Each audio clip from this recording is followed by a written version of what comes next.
ভুল করেও কেউ আপনারা সৌদি আরবের যেসব দালালরা টাকা দিয়ে চাকরি দেয় সেই সব দালালের কাছে যাবেন না। আসসালামু আলাইকুম সবাই, কেমন আছেন সবাই?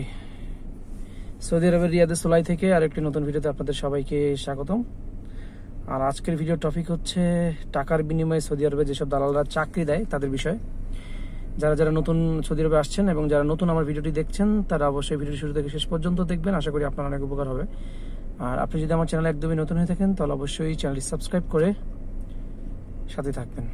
বাংলাদেশ থেকে দালালের মাধ্যমে সৌদি আরবে আসার পরে যখন আমরা ভালো কোনো কাজ পাই না বা অল্প বেতনের কাজ পাই, তখন আমাদের মাথার মধ্যে কাজ করে এত অল্প বেতন তো আমি বাংলাদেশে কামাই করতাম।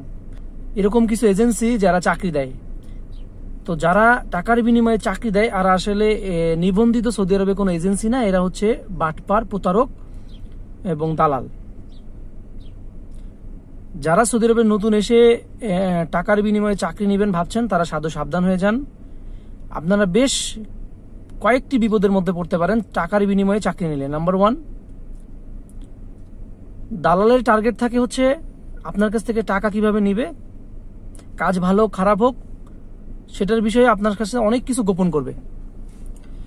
ধরেন আপনি দালালকে টাকা দিলেন কাফালা হয়ে যাওয়ার জন্য, কাজ নেওয়ার জন্য, কাজও পেলেন, কাফালাও হয়ে গেলেন, কিন্তু দেখলেন আপনার কফিল ভালো না, আপনার জীবন কিন্তু শেষ। আবার অনেক সময় তো দালালটা টাকা নিবে, আপনাকে বলবে যে 1 মাস কাজ করেন তারপরে কাফালা করবে না, আপনার টাকাটা মার যাবে, খেয়ে ফেলবে সে।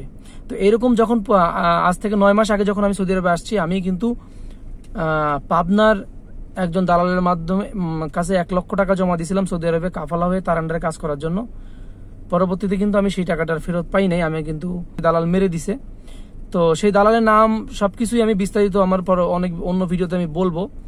তো যেহেতু সেটা অনেকটা লম্বা একটা হিস্টোরি, ওটা আমি বলবো না। তো আপনাদেরকে সাবধান করা আর কি, টাকার বিনিময়ে কাজ যারা দেয় তাদের কাছে যাবেন না, ভুল করেও যাবেন না। প্রয়োজন আপনি বাংলাদেশে চলে যান, বাংলাদেশের লোক দিয়ে আপনি যে দালালের মাধ্যমে আসছেন সেই দালালকে চাপ দেন, সেই দালালই আপনাকে কাজের ব্যবস্থা করে দিবে। হ্যাঁ, যদি আপনি দালালের মাধ্যমে সৌদি আরবে এসে ফেসেই যান তাহলে আপনাকে ধৈর্য ধরতে হবে, এছাড়া আপনার কোনো উপায় নাই। ধৈর্য ধরবেন, দালালকে চাপ দিবেন, দালালই আপনাকে কাজ দিবে এবং দালাল আপনাকে যেই কাজ দিবে সেই কাজ আপনি করতে থাকেন। একটা করতে করতে করতে আপনি নিজেই আরো 10টা কাজের সন্ধান পেয়ে যাবেন। কিন্তু দেখেন সৌদি আরব একটা নতুন দেশ, আপনি নতুন আসছেন, আপনি কাউকে চিনেন না, কেউ আপনাকে চিনে না, আপনি এসেই তো চাকরি খুঁজে পাবেন না। যেহেতু আপনি সৌদি আরবে এসে দালালের মাধ্যমে ফেসেই গেছেন, এখন আপনাকে ধৈর্য ধরতে হবে এবং এটাই একমাত্র ওষুধ।